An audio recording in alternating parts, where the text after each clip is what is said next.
जरा सोचिए, आप किसी को बिजली के झटके की चपेट में देखते हैं। वो किसी तार या मशीन से चिपका हुआ है, खुद को छुड़ा नहीं पा रहा। मांसपेशियां अकड़ चुकी हैं, शरीर कांप रहा है। ऐसे में पहला ख्याल क्या आता है? शायद दौड़कर उसे खींचने का। हमारा दिमाग चीखता है, कुछ करो जल्दी। लेकिन यही पहला ख्याल, यही हीरो बनने की चाहत सबसे खतरनाक काम हो सकता है, जो बचाने वाले की जान भी जोखिम में डाल सकता है। तो आज हम एक ऐसे ही जीवन रक्षक उपकरण के बारे में गहराई से बात करने वाले हैं, जिसके बारे में हमें एबीएम प्रोजेक्ट साइट के सुरक्षा ट्रेनिंग दस्तावेजों से पता चला। और ये दस्तावेज सिर्फ एक टूल के बारे में नहीं है, बल्कि उस जानलेवा पल में इंसानी फितरत के खिलाफ जाने की ट्रेनिंग के बारे में है। और इस ट्रेनिंग के केंद्र में है एक बहुत ही सरल सा दिखने वाला उपकरण, रेस्क्यू हुक। हाँ, ये नाम सुनने में बहुत कह सकते हैं कि नाटकीय लगता है, लेकिन ये उपकरण असल में बहुत सादा है। सीधे शब्दों में कहें तो ये एक इंसुलेटेड, मतलब एक गैर प्रवाहीय डंडा है जिसमें से बिजली नहीं गुजर सकती। बिल्कुल। और जिसके सिरे पर एक हुक लगा होता है। इसका एकमात्र मकसद है कि जो व्यक्ति करंट की चपेट में है, उसे बिना छुए सुरक्षित रूप से उस बिजली के स्रोत से अलग करना। तो चलिए इन दस्तावेजों की गहराई में उतरते हैं और समझते हैं कि ये क्या है, ये कैसे काम करता है, और सबसे जरूरी, उस अफरा तफरी के माहौल में इसका सही और सुरक्षित तरीके से इस्तेमाल कैसे किया जाता है। क्योंकि यहां मुझे लगता है तकनीक से ज्यादा मनोविज्ञान का खेल है। सही कहा। ठीक है, तो शुरू से शुरू करते हैं। ये रेस्क्यू हुक असल में है क्या? इन दस्तावेजों में इसके डिजाइन के बारे में काफी विस्तार से बताया गया है। मतलब ये सिर्फ एक डंडा और हुक तो नहीं है ना? नहीं, बिल्कुल नहीं। इसका हर हिस्सा बहुत सोच समझकर बनाया गया है। देखिए, इसके 3 मुख्य हिस्से हैं। पहला और सबसे महत्वपूर्ण है इंसुलेटेड पोल, जो आमतौर पर फाइबर ग्लास जैसे मटेरियल से बना होता है। अच्छा। दूसरा है सिरे पर लगा धातु का हुक, जिसे मजबूत होना ही चाहिए। और तीसरा, पकड़ने के लिए हैंडल या ग्रिप। और इनकी लंबाई? वो आमतौर पर 4 से 8 फीट तक होती है, और ये लंबाई बहुत मायने रखती है। ये लंबाई वाली बात दिलचस्प है। मतलब ये सिर्फ पहुंचने के लिए नहीं है, बल्कि बचाने वाले को खतरे के दायरे से बाहर रखने के लिए। सही कहा? एकदम सही। ये आपका सुरक्षा कवच है। अगर आप पीड़ित के बहुत करीब चले गए, तो हो सकता है आप किसी गीली सतह पर खड़े हों या किसी और चीज के संपर्क में आ जाएं। हाँ, जिससे करंट आप तक पहुंच जाए। ये 4 से 8 फीट की दूरी एक तरह का बफर जोन बनाती है। और जो मटेरियल है, फाइबर ग्लास, वो इसलिए चुना जाता है क्योंकि लकड़ी के विपरीत जो नमी सोख सकती है और प्रवाहकीय बन सकती है, फाइबर ग्लास पर नमी और तापमान का असर लगभग नहीं होता। वो बिजली का एक बेहतरीन इंसुलेटर है। तो इसका मतलब ये हुआ कि घर में पड़ा कोई सूखा लकड़ी का डंडा उठाना एक बहुत ही बुरा आइडिया हो सकता है। बहुत ही ज्यादा बुरा। आपको नहीं पता कि उस लकड़ी के अंदर कितनी नमी है, या उस पर कोई ऐसी चीज तो नहीं लगी जो बिजली को रास्ता दे दे। वो एक बहुत बड़ा जुआ होगा। इन दस्तावेजों में इसके अलग अलग डिजाइन का भी जिक्र है। हाँ, मैंने भी पढ़ा। जैसे स्टैंडर्ड जे शेप वाला हुक बेहतर पकड़ के लिए, शेफर्ड्स क्रूक डिजाइन, और यहाँ तक कि टेलीस्कोपिंग हुक भी। टेलीस्कोपिंग हुक मतलब जिसकी लंबाई एडजस्ट की जा सके? ये तो काफी काम का लग रहा है। हाँ, शायद किसी तंग जगह के लिए, या अगर पीड़ित थोड़ा दूर हो। बिल्कुल। डिजाइन में ये जो छोटे छोटे अंतर हैं, ये अलग अलग तरह की बचाव स्थितियों को ध्यान में रखकर बनाए गए हैं। कहीं आपको पीड़ित के कपड़ों को मजबूती से फंसाना है, तो कहीं आपको बस थोड़ा और पहुंचना है। हर डिजाइन के पीछे एक खास मकसद है। ये जानना कि ये क्या है, ये तो ठीक है, लेकिन असल सवाल तो ये है कि इसका इस्तेमाल कब करना है। वो कौन सा पल है जब किसी को सोचना चाहिए कि अब मुझे रेस्क्यू हुक चाहिए? ये सबसे जरूरी सवाल है। इसका इस्तेमाल उस भयावह स्थिति में किया जाता है जब कोई व्यक्ति बिजली के चालू उपकरण के संपर्क में है और करंट की वजह से उसकी मांसपेशियां जकड़ गई हैं, जिसे मसल लॉक कहते हैं शायद। हाँ, मसल लॉक या टीटनी कहते हैं, और वो खुद को छुड़ा नहीं पा रहा। ऐसी स्थिति में उसे सीधे छूने का मतलब है कि बिजली को आपके शरीर से गुजरने का और रास्ता मिल जाएगा। मतलब एक तरह से आत्महत्या? बिल्कुल। रेस्क्यू हुक का इस्तेमाल खासतौर पर तब किया जाता है जब पावर को तुरंत बंद करना संभव न हो। यहीं पर इन ट्रेनिंग दस्तावेजों की एक बात ने मुझे चौंका दिया। इसमें इमरजेंसी में उठाए जाने वाले कदमों का एक क्रम बताया गया है। जी। अलर्ट मतलब मदद के लिए पुकारें, एसएस स्थिति का आकलन करें, डी एनर्जाइज बिजली बंद करें, रेस्क्यू बचाव करें, और फिर आता है प्रोवाइड एड यानी प्राथमिक उपचार दें। मतलब असल बचाव का काम यानी हुक का इस्तेमाल चौथा कदम है, पहला नहीं।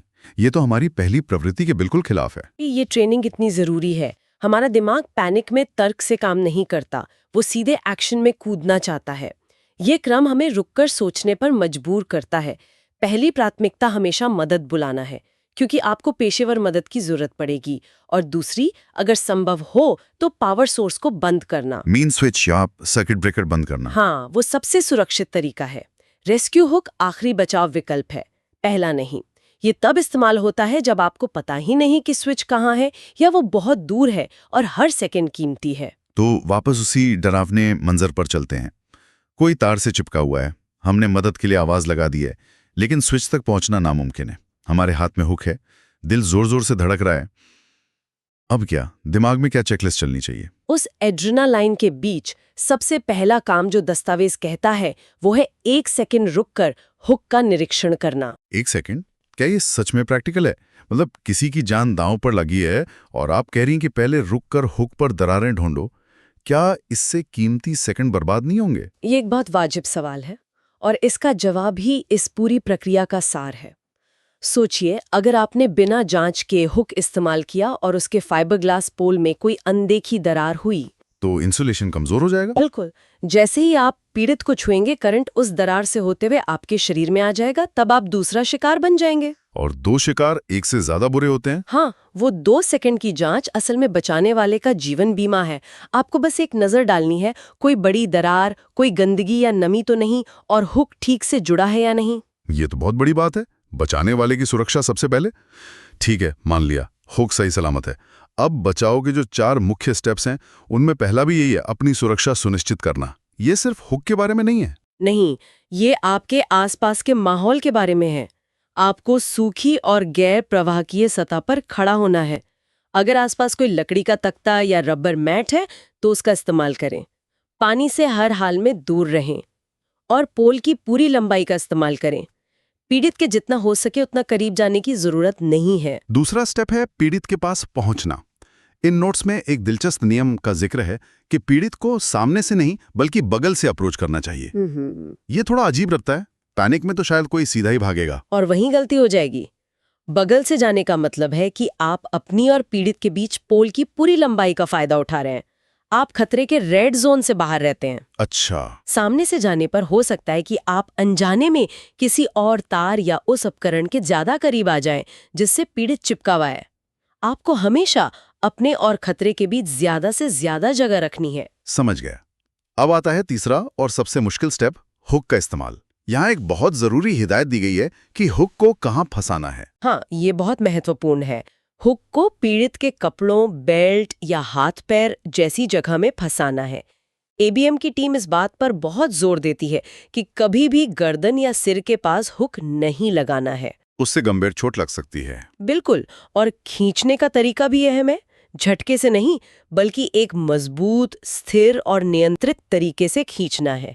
मकसद सिर्फ उसे बिजली के स्रोत से कुछ इंच दूर करना है। और फिर आता है चौथा और आखिरी स्टेप, बचाव पूरा करना। उसे खींचकर सुरक्षित दूरी पर ले जाना और आराम से जमीन पर लिटाना। और यहाँ एक और सावधानी बरतनी है। पीड़ित को बिजली के स्रोत से अलग करने के बाद भी उसे तुरंत न छुएं। अच्छा। पहले ये सुनिश्चित कर लें कि पावर सप्लाई अब बंद हो चुकी है। कभी कभी शरीर या कपड़ों में कुछ अवशिष्ट चार्ज, मतलब रेजिडुअल चार्ज हो सकता है। एक बार जब आप पूरी तरह निश्चित हो जाएं कि अब कोई खतरा नहीं है, तभी प्राथमिक उपचार जैसे कि सीपीआर शुरू करें। तो ये सिर्फ हुक को खातर खींचने का मामला बिल्कुल नहीं है। इसके पीछे पूरा विज्ञान और एक सख्त प्रोटोकॉल है।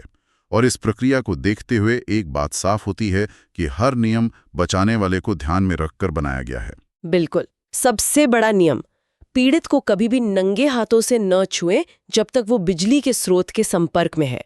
और हमेशा सही वोल्टेज रेटिंग वाले हुक का इस्तेमाल करें। एबीएम प्रोजेक्ट के दस्तावेज में बताया गया है कि वहां इस्तेमाल होने वाले हुक 50 केवी यानी 50,000 वोल्ट तक के लिए रेटेड है। 50,000 वोल्ट? ये सुनने में बहुत ज्यादा लगता है। इसे समझने के लिए हमारे घरों में जो बिजली आती है वो कितनी होती है? हमारे घरों में आमतौर पर 220 से 240 वोल्ट की बिजली आती है, जो खुद जानलेवा हो सकती है। इंडस्ट्रियल साइट्स पर तो हजारों वोल्ट की लाइनें होती हैं। सही बात है। तो 50 केवी की रेटिंग का मतलब है कि ये हुक बहुत ज्यादा वोल्टेज को भी झेल सकता है, बशर्ते वो सूखी और साफ हालत में हो। नमी और गंदगी इसकी इंसुलेशन को लगभग खत्म कर सकती हैं। और इसकी कुछ सीमाएं भी हैं, है ना? मतलब ये हर समस्या का समाधान तो नहीं है। सही कहा। ये रोजमर्रा के काम के लिए पहने जाने वाला व्यक्तिगत सुरक्षा उपकरण मतलब पीपीई नहीं है, जैसे हेलमेट या दस्ताने होते हैं। ये सिर्फ और सिर्फ एक आपातकालीन उपकरण है और जैसा आपने पहले कहा, तंग जगहों पर जैसे किसी छोटे पैनल रूम में इसे इस्तेमाल करने के लिए शायद जगह ही न हो। इसीलिए पहला जोर हमेशा बिजली बंद करने पर होता है। बिल्कुल। इन दस्तावेजों में इसके रखरखाव पर भी बहुत जोर दिया गया है। हर शिफ्ट से पहले विजुअल जांच और सही तरीके से भंडारण, सूखी जगह पर, सीधी धूप और केमिकल से दूर। ये दिखाता है कि एक अच्छा उपकरण अगर खराब हालत में रखा हो तो वो किसी काम का नहीं बल्कि खुद एक खतरा है। एकदम सही। उपकरण को हर समय तैयार रखना भी सुरक्षा सिस्टम का ही एक हिस्सा है। अब बात करते हैं कि ये सारे नियम और प्रक्रियाएं असल दुनिया में कैसे लागू होती हैं, जैसे कि इस एबीएम प्रोजेक्ट साइट पर। हाँ, और ये बहुत जरूरी है। इमरजेंसी में कोई चीज ढूंढने में समय बर्बाद नहीं कर सकते हैं। इसमें साफ तौर पे लोकेशन बताई गई हैं। मुख्य इलेक्ट्रिकल रूम के दरवाजे के पास, सबस्टेशन एरिया के दीवार पर, वर्कशॉप में और इमरजेंसी गाड़ियों में। मतलब इन्हें रणनीतिक रूप से रखा गया है। हाँ, इन्हें उन जगहों पर रखा गया है जहां बिजली का खतरा सबसे ज्यादा है, मतलब हाई रिस्क जोन के पास। एक और बात जो मुझे बहुत महत्वपूर्ण लगी वो है रिपोर्टिंग। दस्तावेज कहता है कि इसके किसी भी इस्तेमाल को, चाहे बचाव सफल हो या ना हो, हाँ, तुरंत साइट सेफ्टी ऑफिसर और प्रोजेक्ट मैनेजर को रिपोर्ट करना जरूरी है और इसके बाद घटना की पूरी जांच होती है। ये प्रक्रिया की गंभीरता को दर्शाता है। इसे एक सामान्य घटना नहीं माना जाता। हर घटना एक सीखने का अवसर है। जांच से ये पता लगाने की कोशिश की जाती कि ऐसा हुआ ही क्यों, क्या प्रक्रिया में कोई कमी थी, क्या किसी को और ट्रेनिंग की जरूरत थी या फिर काम करने के तरीके में ही कोई गलती थी। इसका मकसद किसी को दोषी ठहराना नहीं बल्कि भविष्य में ऐसी स्थितियों से बचना है। तो इसका मतलब ये है कि हर बार जब इस हुक का इस्तेमाल होता है तो उसे एक सिस्टम की नाकामी के तौर पर देखा जाता है जिसे सुधारने की जरूरत है। एकदम सही। ये एक प्रोएक्टिव सुरक्षा कल्चर की निशानी है। वो सिर्फ दुर्घटना होने का इंतजार नहीं कर रहे बल्कि हर घटना से सीखकर अपने सिस्टम को और मजबूत बना रहे हैं। तो इस पूरी चर्चा का जो सबसे बड़ा सबक मेरे लिए है वो ये है कि ये उपकरण सिर्फ बिजली से नहीं बल्कि हमारे अपने पहले रिएक्शन से बचाने के लिए बनाया गया है। हमारा दिमाग कहता है जाके पकड़ो, और ये पूरी ट्रेनिंग, ये पूरा सिस्टम कहता है रुको, सोचो और कुछ भी करने से पहले खुद को बचाओ। ये इंसान के हीरो बनने वाले आवेग के खिलाफ एक सुरक्षा कवच है। बहुत खूब कहा आपने। और ये दस्तावेज दिखाता है कि एक सुरक्षा के प्रति जागरूक संगठन कैसे सोचता है। बात सिर्फ एक उपकरण रखने की नहीं है, नहीं, बल्कि उसके साथ जुड़ी ट्रेनिंग, निरीक्षण, सही प्रक्रिया और घटना के बाद उसकी रिपोर्टिंग और जांच, ये पूरा एक सिस्टम है। हाँ, ये दिखाता है कि वो सिर्फ एक टूल के बारे में नहीं सोच रहे हैं बल्कि पूरी सुरक्षा चेन के बारे में सोच रहे हैं। टूल, ट्रेनिंग, जांच और रिपोर्टिंग सब कुछ एक दूसरे से जुड़ा हुआ है। बिल्कुल। और अंत में श्रोताओं के लिए सोचने के लिए एक सवाल छोड़ जाते हैं। ये दस्तावेज और हमारी आज की चर्चा ये बचाने वाले पर केंद्रित थी, लेकिन ये एक अलग और शायद ज्यादा जरूरी सवाल खड़ा करता है। बिजली के खतरों वाले किसी भी माहौल में, चाहे वो एक बड़ी फैक्ट्री हो या हमारा अपना घर, कोई भी व्यक्ति काम शुरू करने से पहले खुद के लिए कौन सी सरल विजुअल जांच कर सकता है? जैसे कि नंगे तारों को देखना, पानी का रिसाव जांचना या उपकरण की हालत देखना। हाँ, ताकि वो कभी उस स्थिति में ही ना आए जहां उसे बचाने के लिए किसी को रेस्क्यू हुक की जरूरत पड़े।